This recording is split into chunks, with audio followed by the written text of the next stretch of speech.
Renato partit travailler un mardi d'hiver gris, comme tous les jours depuis plus de 20 ans. Il embrassa sa femme sur le front, ce geste machinal propre à ceux qui répètent à la même scène chaque matin, prit la boîte à lunch qu'elle avait soigneusement préparée, vérifia son portefeuille et ses clés, et partit en lançant son habituel « à plus tard ». Elle lui fit un signe de la main depuis la porte, le regardant s'éloigner dans la rue vers l'arrêt de bus qui le menait au garage de l'entreprise. Sa journée se déroula normalement. Elle fit le ménage, la lessive, alla au marché faire les courses pour le reste de la semaine, rentra et prépara le dîner qu'il aimait. À 19h15, assise sur le canapé, son portable à la main, elle attendait l'appel qui arrivait toujours à cette heure-ci. Cet appel bref mais constant qui faisait partie de leur routine. Il ne vint pas. À 19h40, sentant une pointe d'inquiétude l'envahir, elle s'appela elle-même. Le téléphone sonna plusieurs fois. Cette sonnerie, répétitive et angoissante d'un appel sans réponse. Pas de messagerie vocale. Le téléphone sonna dans le vide, puis la communication se coupa d'elle-même. Elle réessaya. Même chose. Alors, elle appela le garage de l'entreprise où il travaillait, le numéro qu'elle avait noté dans un vieux carnet d'adresses pour les urgences. Un employé répondit. La voix déjà tremblante, elle demanda si Renato était encore là.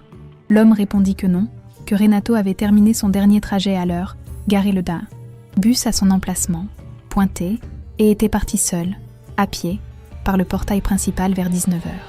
Tandis que la nuit s'avançait, et que le dîner refroidissait sur la table sans qu'il ne se montre, l'absence de ce simple coup de fil se transforma en un silence qu'elle ne savait comment interpréter et en une peur grandissante qu'elle refusait de nommer.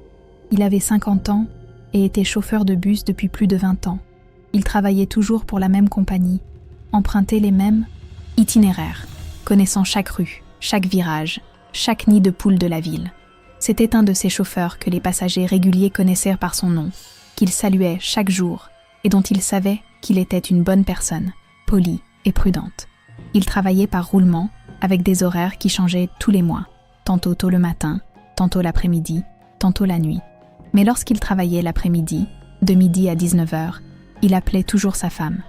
Vers 19h, dès qu'il avait terminé son service, garé le bus au garage de la compagnie et qu'il était allé se changer au vestiaire. C'était un échange rapide qui ne durait jamais plus de 2 ou 3 minutes. Juste pour lui dire que j'avais fini de travailler, que j'allais bien, que je rentrais à la maison, sa femme comptait sur cet appel comme sur un roc. C'était un homme d'une routine rigide et immuable. Il se levait à la même heure tous les jours, même lorsqu'il ne travaillait pas. Tôt, prenait le même petit déjeuner, mangeait les mêmes choses et empruntait les mêmes itinéraires. Sa femme connaissait cette routine par cœur après 28 ans de mariage. Je savais exactement à quelle heure il se réveillerait, à quelle heure il partirait, à quelle heure il appellerait, à quelle heure il rentrerait. Cette prévisibilité était rassurante. Elle lui procurait un sentiment de contrôle, l'assurance que tout était à sa place, que leur vie suivait son cours sans mauvaise surprise. Si ce type d'histoire muette vous captive, abonnez-vous à la chaîne. Ces dernières semaines, cependant, Renato avait commencé à manifester des changements subtils que sa femme avait remarqués, sans savoir comment réagir. Il semblait absent, même lorsqu'il était physiquement présent dans la même pièce qu'elle. Assis à table, il fixait son assiette sans y toucher, la fourchette à la main mais sans la porter à sa bouche, comme s'il en avait oublié l'utilité.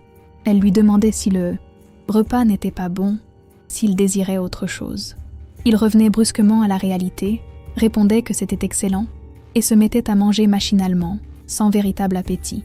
Il laissait la moitié de son assiette, chose qu'il ne faisait jamais car il avait toujours un bon appétit. Il prenait beaucoup plus de temps sous la douche, y restant une demi-heure, voire 40 minutes. Inquiète, elle frappait à la porte pour savoir si tout allait bien. Il répondait par l'affirmative qu'il sortait. Il évitait les conversations qui, auparavant, étaient naturelles entre eux. Avant, ils parlaient de leur journée en dînant, des actualités, de leurs proches, de leurs projets pour le week-end. Il se contentait désormais d'écouter en silence, répondant par monosyllabes, visiblement désintéressé par la conversation. Lorsqu'elle lui demanda directement ce qui n'allait pas, ce qui se passait, s'il y avait un problème, il détourna le regard et se contenta de dire qu'il était fatigué, que le travail était difficile, et c'est tout. Elle voulait le croire, car c'était l'explication la plus simple. Approfondir la question reviendrait à admettre que quelque chose n'allait vraiment pas. Son comportement au travail avait également changé, d'une manière que ses collègues et supérieurs commencèrent à remarquer. Renato avait toujours été ponctuel, responsable et n'avait jamais causé de problème. Dernièrement, il avait commencé à arriver en retard à plusieurs reprises, chose inédite en 20 ans de travail. Il commettait de petites erreurs d'itinéraire, manquait des arrêts, oubliait les arrêts obligatoires. Des passagers se plaignirent à la compagnie. Son supérieur le convoqua pour discuter, lui demanda si tout allait bien, s'il rencontrait des problèmes personnels. Renato s'excusa, promit d'être plus prudent, que cela ne se reproduirait plus. Mais cela continua. Il semblait de plus en plus distant, comme en pilote automatique, l'esprit ailleurs. Un collègue qui travaillait, avec lui depuis des années, remarqua que Renato maigrissait, que son visage était plus creusé, ses yeux plus sombres. Il lui demanda s'il était malade, s'il mangeait correctement. Renato répondit que tout allait bien, que c'était juste le stress. Son collègue n'insista pas, respectant son espace. Renato commença à faire des choses qui semblaient être des préparatifs pour quelque chose d'inimaginable. Il rangea des documents personnels éparpillés depuis des années.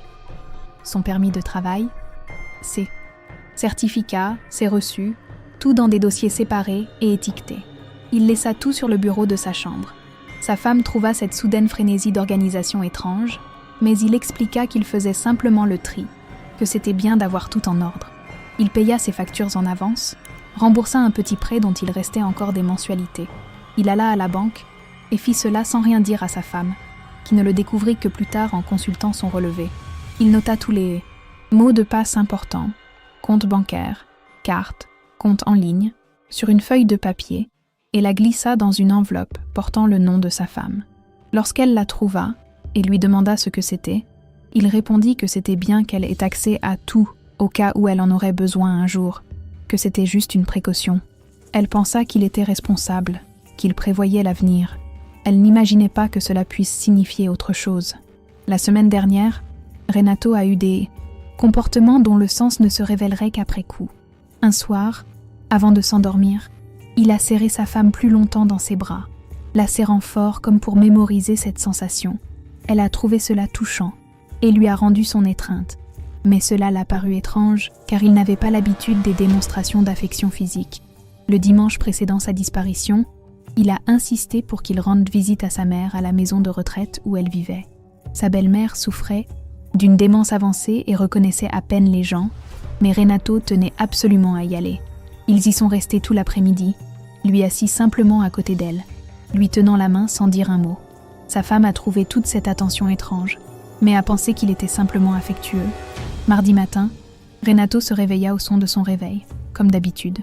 Il prit une douche, enfila son uniforme, pantalon bleu foncé, chemise bleu clair à logo, et prit un café avec sa femme, dans la cuisine. Ils parlèrent de choses et d'autres. Il semblait plus calme que ces derniers jours, presque serein. Sa femme remarqua même qu'il avait meilleure mine. Il esquissa un sourire et dit qu'il se sentait mieux. Elle était heureuse, pensant que cette période difficile était peut-être derrière elle. Renato prit la boîte à lunch qu'elle avait préparée, vérifia le sac contenant l'uniforme de rechange propre qu'il emportait toujours, et prit son portefeuille et ses clés. Il alla la rejoindre là où elle faisait la vaisselle, l'enlaça par derrière quelques secondes, déposa un baiser sur le front et le sommet de sa tête. Elle se retourna et lui demanda si tout allait bien. Il répondit que oui, que tout allait bien. Il sortit en disant « À plus tard ». Elle lui fit un signe de la main par la fenêtre et le regarda s'éloigner dans la rue. C'était la dernière fois qu'elle le voyait. Renato travailla normalement tout l'après-midi, effectuant tous les trajets prévus sur sa ligne. Les passagers qui prirent son bus ce jour-là ne remarquèrent rien d'inhabituel. Il conduisait prudemment, s'arrêtait aux arrêts indiqués et saluait les gens. À 18h50, il termina son dernier trajet, retourna au dépôt, gara le bus à son emplacement et coupa le moteur. Il se rendit au tableau de bord et pointa à 19h02. Il alla au vestiaire, se changea, enfila un jean et un simple t-shirt qu'il avait dans son sac. Il rangea son uniforme dans son casier.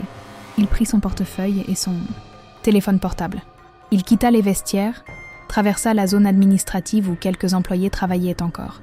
Il fit un signe de la main au vigile à l'entrée, qui lui répondit. Il sortit à pied par l'entrée principale. Les caméras de sécurité de l'entreprise le filmèrent marchant sur le trottoir, tournant à gauche au coin de la rue, puis disparaissant de la vue. Et après cela, plus rien. Il s'était volatilisé. Cette nuit-là, l'épouse tenta d'appeler à plusieurs reprises.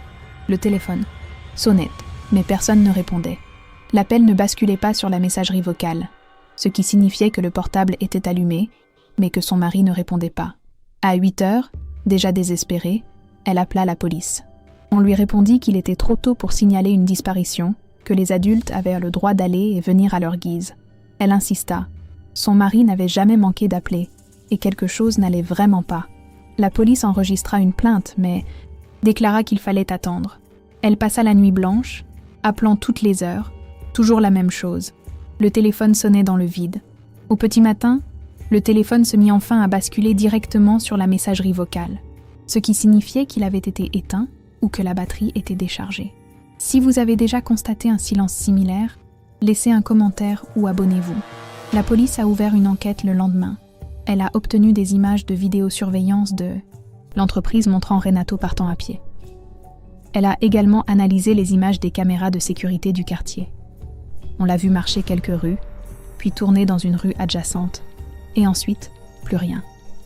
Son téléphone portable a été localisé. Le dernier signal a été capté vers 20h15 dans ce secteur, puis l'appareil s'est éteint. Il n'a plus jamais émis de signal. Le téléphone n'a jamais été retrouvé. Son portefeuille avait également disparu. Aucun effet personnel. Aucune activité n'a été constatée sur son compte bancaire. Aucune carte de crédit n'a été utilisée. C'était comme s'il s'était volatilisé. L'entreprise a coopéré pleinement avec l'enquête, fournissant toutes les informations nécessaires.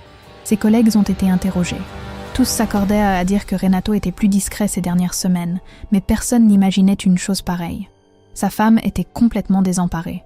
Elle a fouillé chaque tiroir, chaque placard, à la recherche d'un mot, d'une explication. Elle n'a trouvé que des documents bien rangés, cette enveloppe contenant les mots de passe, rien qui puisse expliquer où il était parti ni pourquoi. Elle a découvert un vieux carnet à lui dans une boîte.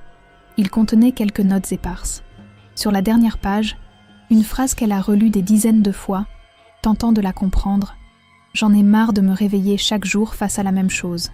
Je dois disparaître avant de m'évanouir complètement. » C'était le seul indice qu'il avait laissé, si tant est qu'on puisse parler d'indice. Les mois ont passé. On n'a jamais retrouvé Renato. Aucune trace de lui, ni à l'hôpital, ni dans un refuge, nulle part. Sa femme vit toujours dans la même maison, mais elle lui paraît désormais bien vide. Son uniforme est toujours accroché dans le placard. Le déjeuner qu'il n'a pas pu prendre ce jour-là est resté des semaines au réfrigérateur, jusqu'à ce qu'elle trouve enfin le courage de le jeter. Tous les soirs, à 19h15, elle s'assoit encore sur le canapé, les yeux rivés sur son téléphone, attendant un appel qui, elle le sait, ne viendra jamais. Par respect, la compagnie a retiré son numéro de badge et a embauché un autre chauffeur pour ce trajet. Les passagers habituels demandent encore où était Renato, disant qu'il leur manque. L'appel ne vint plus jamais. On ne prononça plus jamais le « je rentre à la maison ». Et Renato est quelque part où personne ne sait, ou nulle part. Simplement un homme de plus, lassé d'une routine qui semblait rassurante mais qui, en réalité, l'étouffait silencieusement depuis bien plus longtemps qu'on ne pouvait l'imaginer.